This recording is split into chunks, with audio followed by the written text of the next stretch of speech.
Assalamualaikum warahmatullahi wabarakatuh, sahabat YouTube semua, berjumpa lagi dengan saya Raffi Channel. Baiklah, pada video kali ini saya kembali akan memberikan informasi atau pembahasan, yaitu tentang tugas, wewenang dan kewajiban petugas pemilihan kecamatan dan PPS suara pemungutan suara tingkat desa tentunya. Pada video sebelumnya saya telah memberikan contoh soal latihan untuk tes PPK dan BPS. Nah, sebelum kita melakukan tes tentunya ya teman-teman, bahwasannya kita harus tahu apa sih tugas nantinya apabila kita terpilih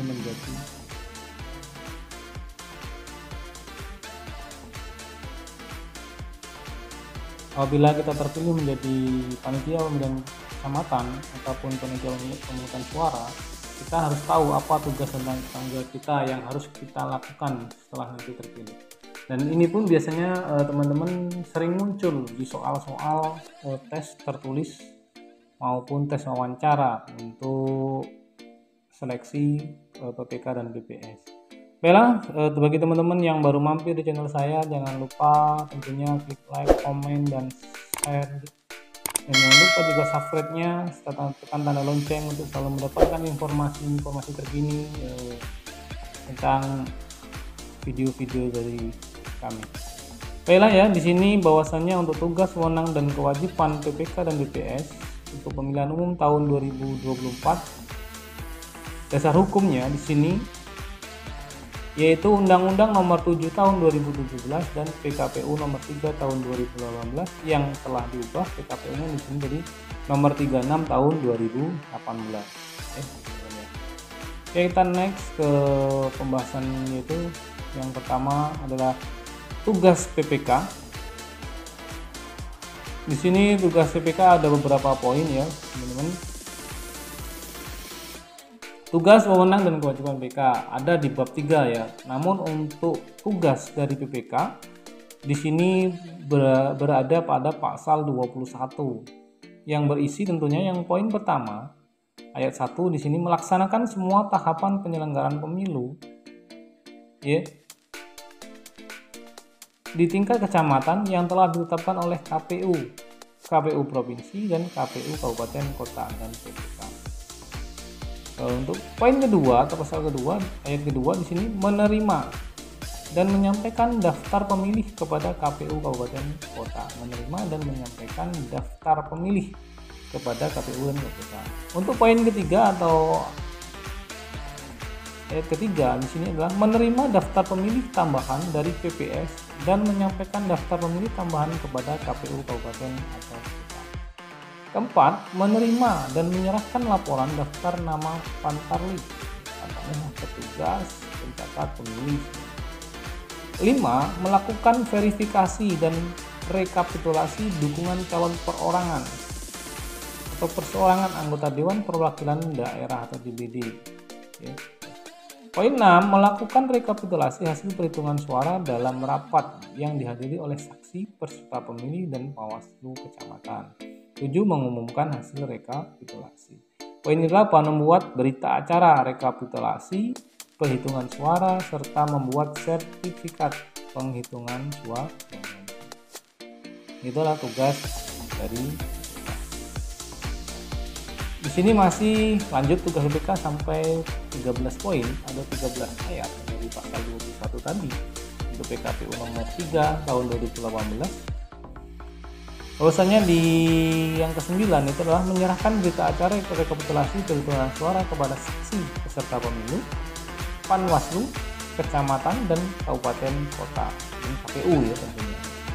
Poin 10, melaksanakan sosialisasi penyelenggaraan pemilu dan atau yang berkaitan dengan tugas dan wewenang PPK kepada masyarakat. Poin 11 atau ayat 11, melakukan evaluasi dan membuat laporan setiap tahapan penyelenggaraan pemilu di wilayah kabupaten.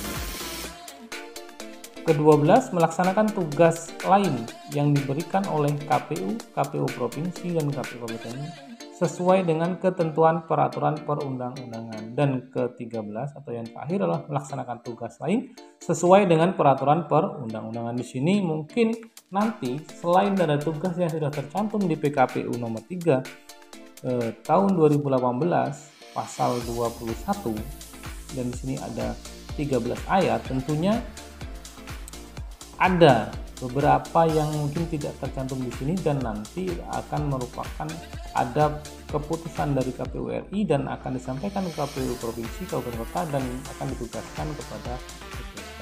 Dan itulah, namun itu semuanya sesuai dengan peraturan. Nah, untuk selanjutnya yaitu adalah wewenang dari BPK. Wewenang dari BPK sendiri itu di pasal 22 yang berisi yang pertama mengumpulkan hasil perhitungan suara dari seluruh TPS di wilayah kerjanya. Kita mempunyai wewenang untuk mengambil hasil perhitungan suara. Bahkan di sini juga nanti adalah merupakan kewajiban atau tugas dari BPS untuk memberikan hasil ini kepada BPK. Melaksanakan wewenang lain yang diberikan oleh KPU provinsi kota, tentuan peraturan undang-undangan, dan juga melaksanakan wewenang lain sesuai dengan ketentuan perundang-undangan. Seperti itu. Next, kita lanjut ke selanjutnya ke kewajiban selaku PPK nantinya. Di sini adalah di pasal 23 ya, tentang kewajiban dari PPK. Kalau tadi untuk kewenangan itu adalah pasal 22, terdiri dari beberapa ayat. Ayat 1 di sini membantu KPU provinsi atau KPU kabupaten dalam melakukan pemutahiran data pemilih mulai dari DPTS sampai ditetapkannya menjadi DPT. Membantu KPU kabupaten kota dalam menyelenggarakan pemilihan umum atau pemilu. Ayat ketiga, menindaklanjuti dengan segera temuan dan laporan yang disampaikan oleh Panwaslu kecamatan. Ini intinya apabila nanti waktu pelaksanaan kegiatan ada temuan dari Panwas yang disampaikan ke PPK, maka kita harus segera ya menindaklanjuti apa yang sesuai dengan prosedur yang ada. Poin 4, menyusun dan menyampaikan laporan pertanggungjawaban pelaksanaan anggaran kepada KPU kabupaten kota paling lama 40 hari setelah pemungutan suara. Jadi nanti kita harus membuat laporan, bisa katakan SPJ lah seperti itu. Poin 5, melaksanakan kewajiban lain yang diberikan oleh KPU RI, KPU provinsi atau KPU kabupaten kota sesuai dengan ketentuan perundang-undangan. Poin 6, melaksanakan kewajiban lain sesuai dengan ketentuan peraturan Next, tugas dan wewenang kewajiban DPS. Di sini tugas dan wewenang masih di bab 3 nomor 3 tahun 2018, pasalnya adalah pasal 26. Tugas DPS itu hampir sama ya, namun adalah yang pertama ayat 1 mengumumkan daftar pemilih sementara atau DPS, menerima masukan dari masyarakat tentang DPS, melakukan perbaikan dan mengumumkan hasil perbaikan DPS, kemudian mengumumkan daftar pemilih tetap DPT dan melaporkan kepada KPU kabupaten kota melalui PPK, menyusun daftar pemilih tambahan dan menyampaikan kepada KPU kabupaten melalui PPK, melakukan verifikasi dari kompetensi dukungan perseorangan calon anggota Dewan Perwakilan Daerah DPD tadi. Dan tugas PPK dan DPS adalah saling berkaitan karena semua tugas dari PPS nantinya akan disampaikan ke KPU kabupaten melalui PPK seperti itu. Wewenang PPS itu di pasal 27 yang berisi di sini ayat 1 membentuk KPPS ya, itu wewenang PPS. Nanti berarti untuk membentuk KPPS adalah wewenang dari PPS. Mengangkat petugas pemutahiran data pemilih ya atau Pantarlih tadi, itu adalah tugas wewenang dari PPS. Melakukan bimbingan teknis kepada petugas pemutahiran data pemilih. Poin 4, melakukan monitoring dan supervisi pelaksanaan pemutaran dan pemutakhiran ya di sini pemutahiran data pemilih yang dilakukan oleh petugas pemutahiran data pemilih. Menetapkan petugas ketertiban TPS ya, mungkin kalau sebelumnya adalah Linmas TPS atau PAM TPS ya seperti itu. Menetapkan hasil perbaikan DPS untuk menjadi DPT, melaksanakan Wewenang lain yang diberikan oleh KPU, KPU Provinsi, KPU Kabupaten, dan PPK sesuai dengan ketentuan peraturan undang-undangan dan melaksanakan wewenangan lain sesuai dengan ketentuan perundang-undangan. Itu adalah wewenang dari PPS.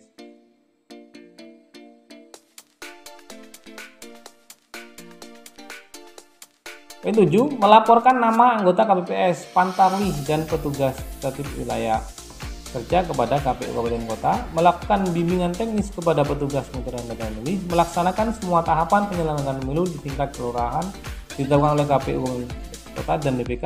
Poin 10, mengumpulkan hasil perhitungan suara seluruh TPS wilayah kerjanya, menyampaikan hasil perhitungan suara TPS kepada BPK, melakukan evaluasi dan membuat laporan setiap tahapan penyelenggaraan pemilu wilayah kerjanya, melaksanakan sosialisasi penyelenggaraan pemilu dan yang berkaitan dengan tugas wewenang TPS kepada masyarakat. 14, membantu BPK dalam proses rekapitulasi hasil perhitungan suara. 15, melaksanakan tugas lain diberikan oleh pemerintah. C, kewajiban, ya. Kalau tadi sudah tugas, wewenang, sekarang kewajiban. Kewajiban dari PPS yaitu di pasal 28 ayat 1, membantu KPU, KPU Provinsi, KPU Kabupaten Kota, dan PPK dalam melakukan pemuktahiran data pemilih, DPS, daftar pemilih, hasil perbaikan, dan DPT. Menyampaikan daftar pemilih kepada PPK. Menjaga dan mengamankan keutuhan kotak suara setelah perhitungan suara dan setelah kotak suara disegel. Menyusun menyampaikan laporan pelaksanaan anggota KPU Kabupaten Kota paling lama 2 bulan setelah pemungutan suara. 5, mengumumkan salinan sertifikat hasil perhitungan suara dari setiap TPS. 6, ya di sini masih kewajiban meneruskan kotak suara dari setiap PPS kepada PPK pada hari yang sama setelah rekapitulasi perhitungan suara di setiap PPS. Menindaklanjuti dan segera temuan laporan yang disampaikan oleh Panwaslu kelurahan, desa atau nama lain atau PPS, ya. Membantu PPK dalam menyelenggarakan pemilu kecuali dalam hal perhitungan suara, karena perhitungan suara itu adalah tugas dari KPU PPS, itu teman-teman ya. Poin 8, poin 9 dan 10 itu adalah merupakan kewajiban tambahan. Ya, demikian ya teman-teman tugas, wewenang, dan kewajiban PPK dan PPS pemilu tahun 2024. Ya, semoga bermanfaat teman-teman yang nanti ingin ikut seleksi dari PPK dan PPS. Sering ini keluar, yaitu mulai dari tugas, wewenang, dan kewajiban.